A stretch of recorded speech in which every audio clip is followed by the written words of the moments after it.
बिस्मिल्लाहिर्रहमानिर्रहीम। Advance editing lecture number 14। आज का जो न्यू चैप्टर है ऑडिट एविडेंस, चैप्टर नंबर 7 है। और ऑडिट एविडेंस में जो हमने आज के लेक्चर में डिस्कस करना है वो है बेसिक प्रिंसिपल्स।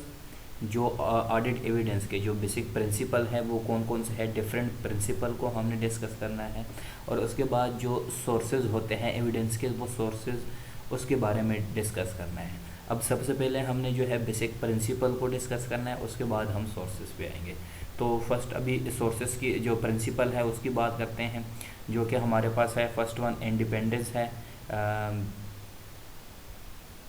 और सेकंड वन है हमारे पास integrity, objectivity, professional behaviour and technical standard. ये बेसिक प्रिंसिपल है, ठीक है। इसको हमने डिस्कस करना है वन बाय वन।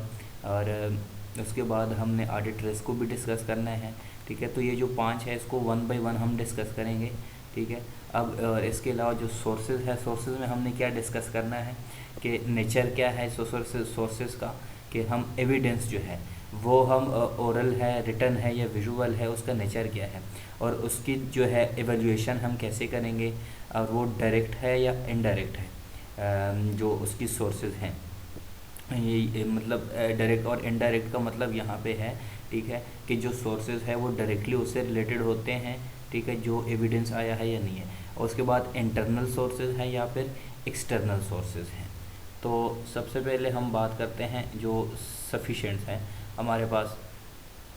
तो सफिशेंट में कौन कौन से आते हैं हमारे पास, जो इसके फैक्टर्स हैं, ठीक है। फर्स्ट वन है audit risk, the nature of internal control, reliance on effective controls. जो उसके बाद है cumulative audit knowledge and experience, इसको केक बोलते हैं, ठीक है। उसके बाद मटेरियलिटी है, ऑडिट फाइंडिंग है, source and reliability of information है। तो ये भी, इसको भी डिस्कस करना है वन बाय वन। तो ऑडिट रिस्क में हम क्या देखते हैं, सबसे पहले अगर देखें हमारे पास यहाँ पे है ऑडिट रिस्क। ऑडिट रिस्क में हम क्या देखते हैं कि ऑडिट में रिस्क कौन कौन से हो सकते हैं। तो फर्स्ट हम देखें ऑडिट रिस्क में, it derives from understanding the business, it's environment and controls. सबसे पहले जो बिजनेस की जो है, जो उसको अंडरस्टैंड करना और उसके एनवायरनमेंट को अंडरस्टैंड करना बहुत ही इम्पॉर्टेंट होता है, ठीक है। जब कोई ऑडिटर ऑडिट करने जाता है किसी भी पर्टिकुलर बिजनेस के, ठीक है, तो सबसे पहले उसको ज़रूरी है कि उस बिजनेस से, ठीक है, कि वो उस बिज़नेस से क्या अंडरस्टैंड करता है। जब वो उसकी जैसे कि प्रोडक्शन है या सर्विसेज है, ठीक है, उसको अंडरस्टैंड करने के बाद ही उसको एनवायरनमेंट को देखे और फिर उसके बेस पे वो अपना ऑडिट करे कि कौन कौन सी जो है इसको एविडेंस ज़रूरी है, जो जो एविडेंस उसको रिक्वायर्ड होते हैं, ठीक है। वो डिफरेंट टाइप्स जो ऑफ एविडेंस हैं, जो उसके डिफरेंट प्रिंसिपल हैं, उसकी हमने बात की है ऊपर, ठीक है, जिसको वन बाय वन हम डिस्कस भी करेंगे। तो वो जो अंडरस्टैंडिंग होती है उस बिज़नेस के ऊपर, फिर वो जो है जो ऑडिटर होता है वो उसके ऊपर जो है वो ऑडिट करता है। जो सेकंड वन इसमें हमने बात की है, the nature of internal control. जो अगर हम इंटरनल कंट्रोल की बात करें, ठीक है, तो उसमें हमारे पास आ जाता है the nature of control should be applied computerised और मैनुअल। अब जो कंट्रोल है इंटरनल कंट्रोल की अगर हम बात करें, ठीक है, जब भी कोई ऑडिटर ऑडिट करने जाता है, ठीक है, तो वो जो है डिफरेंट सोर्सेज को देखता है और डिफरेंट जो उसकी नेचर होते हैं उसको देखता है। अब लेट सपोज अगर वो देखता है अपने एविडेंस को, ठीक है, तो एविडेंस जो है डिफरेंट टाइप्स के हो सकते हैं यहाँ पे, या तो वो कंप्यूटराइज फॉर्म में हो सकते हैं या मैनुअल फॉर्म में हो सकते हैं, ठीक है। तो उसको जो ऑडिटर होता है जो कंप्यूटराइज फॉर्म में होता है या मैनुअल फॉर्म में, मोस्टली अगर देखें तो कंप्यूटराइज फॉर्म में आजकल जो है एप्लीकेशंस ऐसे सॉफ्टवेयर आए हुए हैं जो उसी के अंदर ही पता चल जाता है, ठीक है, उसके एविडेंस का।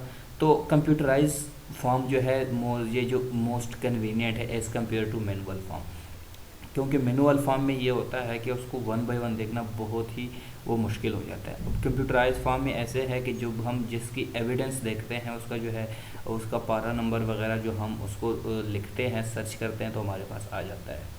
तो जो इंटरनल कंट्रोल है वो भी बहुत ज़रूरी होता है जब कोई ऑडिटर ऑडिट करने जाता है। उसके बाद अगर हम बात करें reliance on effective controls, effective controls में कौन से आ जाती हैं, ठीक है। इफेक्टिव कंट्रोल्स में जब कोई ऑडिटर जो होता है वो ऑडिट करता है तो उसकी जो हमने पहले बात की प्रिलिमिनरी अंडरस्टैंडिंग उसकी बहुत ज़रूरी होती है और उसके बेस पे वो एवेल्यूएट करता है। जब वो फाइनेंशियल स्टेटमेंट को जो है उसको अंडरस्टैंड करता है, जब उसकी एवेल्यूएशन करता है ऑडिटर, तो फिर उसमें जो है डिफरेंट जो एविडेंस की नीड पड़ती है, ठीक है। जो इफ़ेक्टिव कंट्रोल्स हैं यहाँ पे, ठीक है, उसमें उसकी जो है प्रिलिमिनरी जो है वो जो इसकी अंडरस्टैंडिंग है वो बहुत ज़रूरी होती है। उसके बाद अगर हम मटेरियलिटी की बात करें, इसमें देखें immaterial item requires little if any evidence is reasonableness test. देखो कुछ होती है मटेरियलिटी जिसकी हमने बात की है कि मटेरियलिटी में कौन कौन से आ सकते हैं, जैसे हमने पहले बात की है कि उसमें मैनुअल आ सकते हैं जो मैनुअल एविडेंस होते हैं, ठीक है, या फिर उसकी कंप्यूटराइज भी हो सकते हैं। अब जो कंप्यूटराइज है, ठीक है, ये तो मटेरियल फॉर्म में नहीं है, ये देखें, इसको अगर मैनुअल की बात करें तो वो मटेरियल फॉर्म में है, ठीक है। या इसके अलावा अगर हम किसी से जो है उसका गुडविल पूछते हैं, ठीक है, किसी भी पर्टिकुलर बिजनेस के बारे में, ठीक है, तो वो मटेरियल टाइप में नहीं है, वो इमटेरियल आइटम हो गए, ठीक है। तो जैसे इमटेरियल आइटम होते हैं, ठीक है, वो भी रिक्वायर होते हैं जब एविडेंस के साथ, जब कोई एविडेंस उसको प्रूफ चाहिए होता है किसी भी चीज़ के, तो उसकी ज़रूरी नहीं है कि वो मटेरियलिटी फॉर्म में हो, तो वो इमटेरियल भी हो सकता है। जैसे कि यहाँ पे रीजनेबलनेस लिखा हुआ है, उसके जो टेस्ट लेते हैं। इसी तरह जो मैंने उसकी बात की है, उसकी पर्टिकुलर कंपनी की पोजीशनिंग के बारे में बात की है, या अगर हम डिमांड की बात करें, ठीक है, तो ये ऐसी चीज़ें हैं जो कि इमटेरियल होती हैं। अब उसके बाद ऑडिट फाइंडिंग्स की अगर हम बात करें, यहाँ पे ऑडिट फाइंडिंग्स जो है उसमें जब ऑडिटर अपनी फाइनेंशियल स्टेटमेंट को देखता है, उसको रिव्यू करता है, एवेल्यूएट करता है, तो उसके बाद ऑडिटर्स की क्या फाइंडिंग होती है, ठीक है। तो क्या उसने जो फाइंडिंग की है किसी भी पर्टिकुलर ऑडिटर ने जो किसी फर्म से है, ठीक है, तो क्या उसमें एरर हो सकता है या नहीं हो सकता। अब देखिए, it includes error may require further audit work to be carry out. अब देखिए, कुछ अगर वो फाइंडिंग करता है तो वो ज़रूरी नहीं है कि 100% उसकी जो फाइंडिंग की है, ठीक है, अगर उसको एविडेंस नहीं मिले या इसको मिल गए जो उसके बाद जो उसने अपनी रिपोर्ट बनाई है, फाइनल रिपोर्ट, तो वो ज़रूरी नहीं है कि वो जो फाइनल रिपोर्ट है वो बिल्कुल ट्रू एंड फेयर व्यू हो, तो उसमें भी जो है एरर के चांसेस हो सकते हैं। तो उस एरर को एलिमिनेट करने के लिए, या कुछ ऐसे एरर होते हैं जिसको एलिमिनेट नहीं किया जा सकता, बल्कि उनको वो जो एरर होते हैं उसको रिड्यूस किया जा सकता है, तो ऐसे एरर जो हैं उसको वो रिड्यूस करें। जो उसकी फाइंडिंग है फाइनेंशियल स्टेटमेंट को स्टडी करने के बाद, ठीक है, तो वो उसको क्या करे, रिड्यूस करे। रिड्यूस करने के बाद वो अपने फर्दर जो ऑडिट वर्क है उस पर करे, जितना वो उस पर्टिकुलर एरर को रिड्यूस कर सकता है, ठीक है, उतना ही वो रिड्यूस करने की कोशिश करे। अब अगर sources and reliability of info की बात करें, ठीक है, अब इसमें देखते हैं how persuasive is the evidence, does all the evidence point two the same conclusion. जो उसको एविडेंस मिले हैं, ठीक है, कि वो कितने परसुएसिव हैं, क्या वो जो एविडेंस हैं, ठीक है, उन सब का जो कंक्लूजन है सेम कंक्लूजन है, सेम ही पॉइंट्स पे आते हैं, ठीक है। तो वो जो सोर्सेज हैं क्या वो रिलायबल है या नहीं है। मतलब यहाँ पे है ये है कि यहाँ पे जो भी इंफॉर्मेशन मिलती है ऑडिट को वो रिलायबल है या नहीं है। अब देखें, जब तक जो है किसी ऑडिटर को उससे पर्टिकुलर ऑडिटर को जो है जब तक उसकी एविडेंस जो है वो ना मिल जाए, तब तक वो जो है अपनी जो फाइंडिंग करता है या अपनी फाइनल रिपोर्ट बनाता है, तो वो अप्रोप्रिएट जो है वो नहीं बना सकता। तो एक अप्रोप्रिएट जो है and true and fair view report बनाने के लिए वो ऑडिटर को चाहिए कि वो जो है उससे ऐसे एविडेंस कलेक्ट करे जो बिल्कुल वो भी ट्रू एंड फेयर हो। अब अगर अप्रोप्रिएट की बात करें तो उसमें भी आ जाती है रेलेवेंस एंड रिलायबिलिटी की बात हो जाती है। फर्स्ट वन है इंटर रिलेशनशिप और डायरेक्ट। इंटर रिलेशनशिप में क्या है कि जो भी अप्रोप्रिएट एविडेंस इसको मिला है उनका आपस में रिलेशनशिप है या नहीं है, उस पर्टिकुलर ट्रांजैक्शन की अगर हम बात करें या फिर उसकी फाइनेंशियल रिपोर्ट में किसी भी पर्टिकुलर पॉइंट की अगर हम बात करें। तो रिलेवेंस एंड रिलायबिलिटी है, ठीक है, कि क्या वो जो एविडेंस है वो इससे रिलेवेंट है या नहीं है, जिस पर्टिकुलर इश्यूज़ के या जिस पर्टिकुलर वाउचर या ट्रांजैक्शन के बेस पे जो एविडेंस इनको प्रोवाइड कर दिया गया है क्या वो रिलेवेंस है या नहीं है। उसके बाद रिलायबिलिटी है, उसमें जो अप्रोप्रिएट इन्होंने जो एविडेंस प्रोवाइड किया है किसी भी पर्टिकुलर ने, वो इंटरनल भी हो सकता है एक्सटर्नल भी हो सकता है, ठीक है, तो क्या वो रिलायबल है या नहीं है। और उसके बाद डायरेक्शन ऑफ टेस्टिंग, जो टेस्टिंग करते हैं जो ऑडिटर होता है, ठीक है, उसकी डायरेक्शन क्या है कि क्या वो उसको एलिमिनेट करना चाहता है, ठीक है, जो एविडेंस में जो एरर है जिसके हमने ऊपर बात की है, और उसको प्रॉपर जो अप्रोप्रिएट करना चाहता है, ठीक है, या फिर उसको जो है रिड्यूस करने की वो कोशिश करता है। अब देखो रेलेवेंस में अगर हम देखें तो रेलेवेंस में जो है फर्स्ट ऑफ ऑल वो देखते हैं कि कौन कौन सी चीज़ें रेलेवेंस में देखते हैं जब वो अपनी ऑडिट करते हैं फाइनेंशियल स्टेटमेंट। फर्स्ट वन है अकाउंट बैलेंस, तो अकाउंट बैलेंस को वो रिलेवेंट उसको देखते हैं, अकाउंट बैलेंस से रिलेवेंट देखते हैं कि इसकी एविडेंस इनके पास है, रिक्वायर्ड है या नहीं है। जो रिक्वायर्ड होते हैं वो एविडेंस मांगते हैं, उसके बाद वो जो है अपनी फाइंडिंग निकालते हैं। और उसके बाद और कौन से रिलेवेंस देखते हैं, कौन किस किस चीज़ के साथ, ट्रांजैक्शन एंड इवेंट्स, जो ट्रांजैक्शन हुए होते हैं, ठीक है, डिफरेंट ट्रांजैक्शन या इवेंट्स होते हैं वो भी देखते हैं। और उसके बाद प्रेजेंटेशन एंड डिस्क्लोजर, जो भी अकाउंट बैलेंस ट्रांजैक्शन या इवेंट्स में से उसको प्रेजेंट करते हैं और उसके बाद डिस्क्लोज करते हैं, अपनी जो है अपनी वो राय दे देते हैं। उसके बाद रिलेवेंस में जो है सबसे पहले जो है रिलेवेंस में वो देखें ऑकरेंस है, ठीक है, कंप्लीटनेस है, accuracy, cut off classification, understandability, existence, rights and obligation, valuation and allocation.